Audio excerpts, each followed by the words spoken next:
ये एक द्वितीय विश्व युद्ध का सच्चा किस्सा है। अमेरिकी नौसेना का एक जहाजी विमान वापसी के दौरान अचानक दिशा भटक गया और रेडियो का सिग्नल भी खराब हो गया। एयरक्राफ्ट कैरियर की स्थिति ढूंढने के लिए उन्होंने उस क्षेत्र की वायु धाराओं और समुद्री लहरों का सहारा लिया और जल्दी ही जहाज के अनुमानित स्थान का पता लगा लिया। लेकिन नतीजा उनकी कल्पना से बिल्कुल अलग था। आधा घंटा उड़ने के बाद भी उन्हें एयरक्राफ्ट कैरियर का कोई निशान नहीं मिला और अब स्थिति और भी खराब हो चुकी थी। विमान का ईंधन लगभग खत्म हो गया था।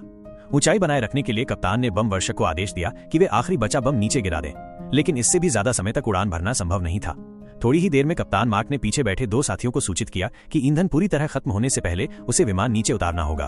उसने उन्हें जरूरी सामान इकट्ठा करने को कहा ताकि समुद्र में आपातकालीन लैंडिंग की तैयारी की जा सके। ऐसा अनुभव उन साथियों के लिए पहली बार था, इसलिए वे बेहद घबराए हुए थे, लेकिन फिर भी उन्होंने जल्दी से सारी तैयारी पूरी कर ली। इसके बाद मार्क ने विमान को नीचे उतारना शुरू किया। जो लोग विमान उड़ाना जानते हैं वे समझते होंगे कि समुद्र पर उतरते समय यदि विमान का कोण जरा सा भी गलत हो जाए तो वो तुरंत पलट सकता है।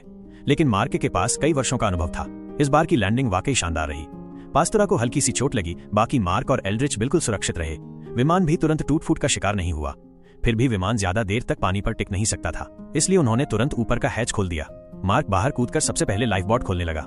बाकी दोनों जरूरी सामान तलाशने में लग गए। इसी बीच पास्तोरा को लगा कि उसकी सीट बेल्ट किसी तरह खुल ही नहीं रही और अब विमान बहुत तेजी से डूबने लगा। कुछ ही देर में चारों ओर समुद्र का पानी भर गया, लेकिन लगातार संघर्ष करने के बाद आखिरकार उसने सीट बेल्ट खोल दी। फिर तुरंत अपनी लाइफ जैकेट फुलाकर ऊपर की ओर तैरने लगा। पीछे उसके साथी भी जरूरी सामान लेकर बाहर निकल आए। विमान समुद्र की गहराई में डूबने से कुछ सेकंड पहले ही तीनों बाहर निकलने में सफल रहे। रात के अंधेरे में तीनों ने एक दूसरे से परिचय किया।